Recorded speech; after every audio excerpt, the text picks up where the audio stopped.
mga nakasuhan ng mga dilis. Pero meron din naman may mga bigger May fish pating na May rin. daing na May bangos. Meron naman na actually nakapiit na. Oh, okay. pating Pero, level na yun. Yung May tuna, may tuna. Meron na. So, pero sinasabi nila, bakit lagi daw parang lumalampas ito sa lambat, itong gusto nila ay malambat na. Gusto natin yung balena talaga. Ay, hindi kasi kasya sa lambat. So, ito po ito ay pinreskon kanina, no? Oo. Ng ombudsman. At sinabi nga po doon na malapit na nga raw pong sampahan ng kasong plunder si dating House Speaker Martin Romualdez. Kagunay po yan na pagkakadawit ng mambabatas sa mga anomalyang flood control projects.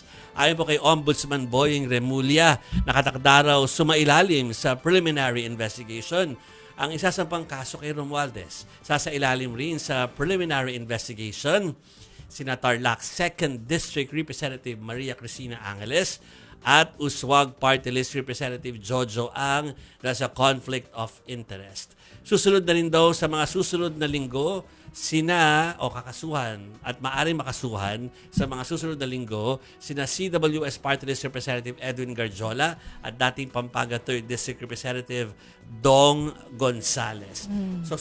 So, ang pahiwatig ba ay next week bago mag-SONA? Yun na nga Like ilang days, mga 10 days na lang before the actual SONA. Oo. Kasi kailangan ng Pangulo ng update kung ano yung nangyari sa flood control project. Alam mo, ito yung report na hindi pwedeng mawala. Yes. Yung sa flood Oo. control. Kasi siya yung nagpungkat Mahiya ng naman issue kayo. na to Mahiya naman kayo dun sa 4th SONA. So kapag hindi lumabas sa 5th SONA kung ano yung development nito, ay nakakahiya rin naman para sa administrasyon. Kailangan. May scorecard na nga tayo, sabi ni Jovi kahapon. oo. Di ba? May scorecard, Oo. report ng ICI, pati rin po yung ginawa ng ombudsman. Meron naman tama naman na umuusad na yung mga kaso. Pero yung mga iba kasi pinagdudahan noon pa. Hindi gusto pa rin natin makita. Exactly.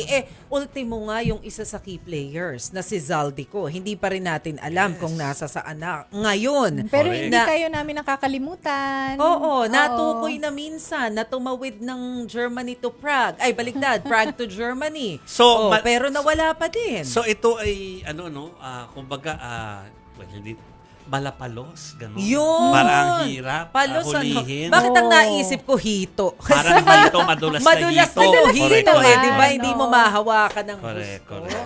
Oy, Nakakalusot Ayun na nga.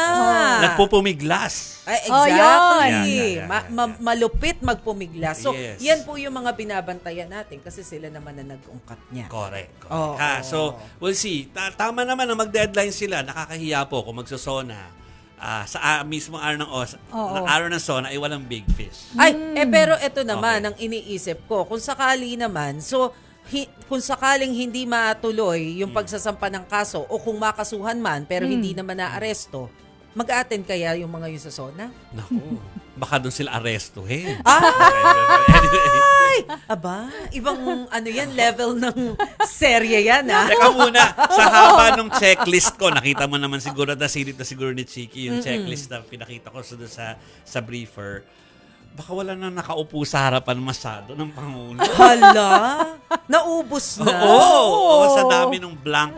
Sa bakit, pwede naman yun, di ba sa pag-awards night, Oo. yung kapag may mga seats na hindi occupied, Bakante. may maupuin muna doon. Yes. Oo. Kasi makikita na ang daming bakante. Ang pangit tingnan O kaya eh. yung mga nakaupo sa likod, ano na lang kayo, move forward. Correct, Gawin natin to ganon. harapan para maganda Kasi- sa framing. Kung last year na ganyan po yung tura ng Pangulo na mahiya naman kayo, ay di ba masigabong palakpak? Oo, marami sila doon. Siyempre kasi hindi pa nila Oo. alam yung mga mangyayari after. No? Alam nila na para at least that's a call for accountability. So palakpakan sila. Hindi pa alam, siguro naman hindi ako tatamaan yan or something. So parang sige, palakpak sila. Ngayon, ang awkward noon, kung nandoon ka mismo sa harapan, pag nagsisingilan na. Oo. Correct. Hindi, alam mo ba ang sinasabi ni PBBM?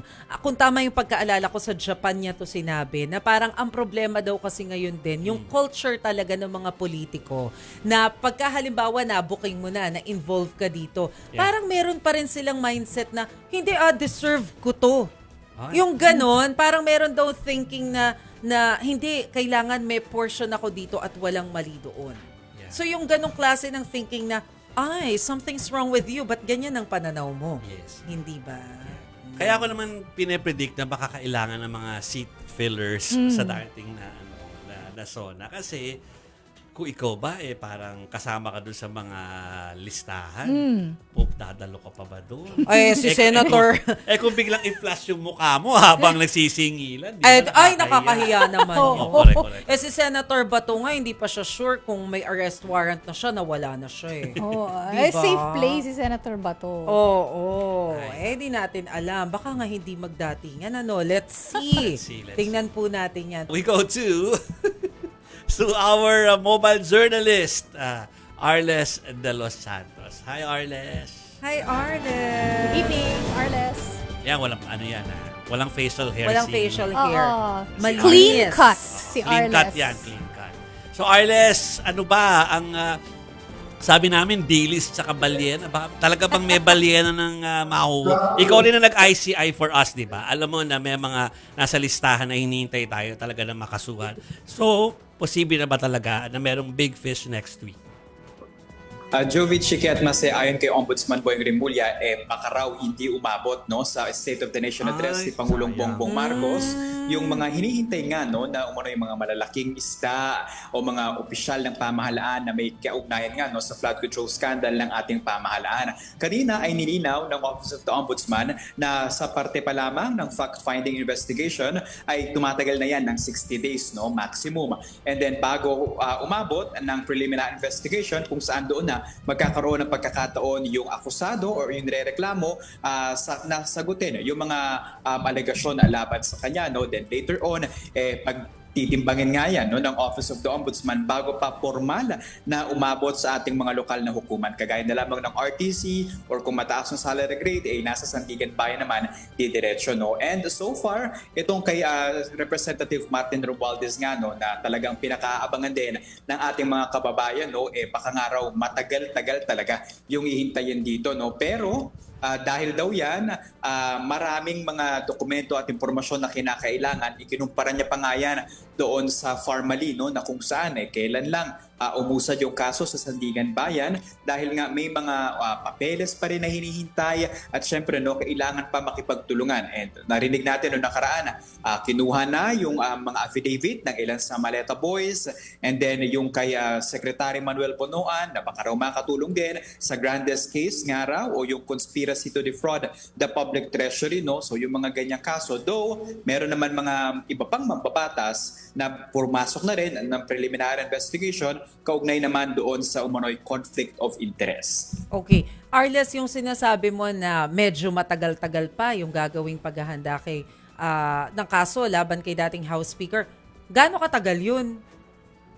Walang definite timeline na binigay si Ombudsman Boyeng Rimulya Mase. Pero kung tatadyain daw, kung yung Farmally, nasa 6 months yung pagkalap nila ng ebidensya bago maisampang o umabot nga sa Sandigan Bayan, baka ganito din daw ito. Pero very close na yan for Office of the Ombudsman. Dahil ito nga kasama talaga sa kanilang mga kaso at reklamo na tinututukan. So mga gaano karaming high-profile personalities ang ine-expect natin dito, Arles? Walang definite number, Mase, kasi kanina nabanggit din yung ICI. Ayon sa Ombudsman, gumamit na raw sila ng AI para mabasa yung kabuuan ng universe nito. Though hindi sila doon fully nagre-rely dahil daw minsan sabi ni Ombudsman tila nag-hallucinate daw yung AI na kung saan kapag hindi malinaw sa kanya gagamit ng ibang impormasyon. Though hindi man natin mabibigay yung konkretong numero kung ilan yung mga umuroy big fish na ito.